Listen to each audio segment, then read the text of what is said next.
Hello students, இன்றைக்கி கிளாஸில் என்ன பார்க்க போகிறோம்னா 10ஆம் வகுப்பு கணக்கு பாடம் 1 உறவுகளும் சார்புகளும்ல எடுத்துக்காட்டு 1.4 ஏன்னு ஒரு கணம் கொடுத்துருக்காங்க. A 3 4 7 8 மற்றும் B 1 7 10 எனில் கீழுள்ள கணங்களில் எவை ஏவிலிருந்து பிக்கான உறவை குறிக்கின்றனன்னு 1 2 3 உறவுகள் கொடுத்துருக்காங்க.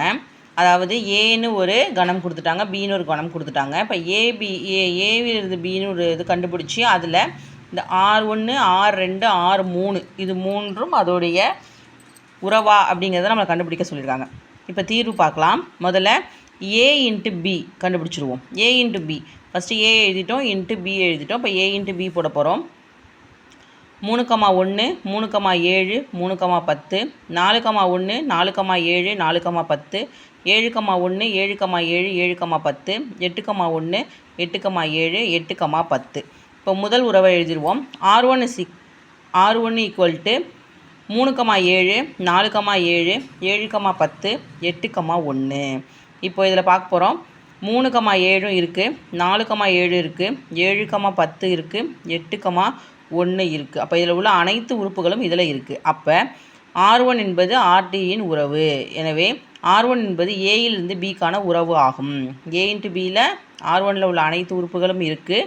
அதனால் ஏவிலிருந்து பிக்கான உறவாக R1 இருக்குது. இரண்டாவது ஒன்று பார்த்தோம்னா R2 ஈக்குவல் டு 3,1 4,12.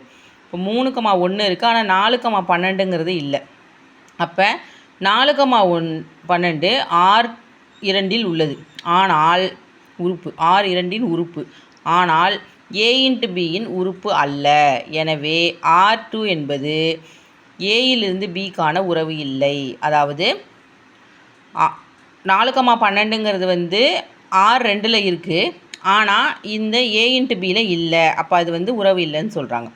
அடுத்த மூணாவது பார்த்தோம்னா 3,7 இருக்குது, 4,10 இருக்குது, 7,7 இருக்குது, 7,8 இல்லை, 8,11 இல்லை, 8,7 8,10 இருக்குது. அப்போ ஏதாவது ரெண்டில் ஏதாவது ஒன்று எழுதிக்கலாம். அப்போ 8,11 என்பது R3யின் ஓர் உறுப்பு, ஆனால் 8,11 என்பது A இன்ட்டு பியின் உறுப்பு அல்ல. எனவே R3 என்பது ஏயிலிருந்து பிக்கான உறவு இல்லை. இதுதான் இந்த கேள்விக்கான பதில். நன்றி.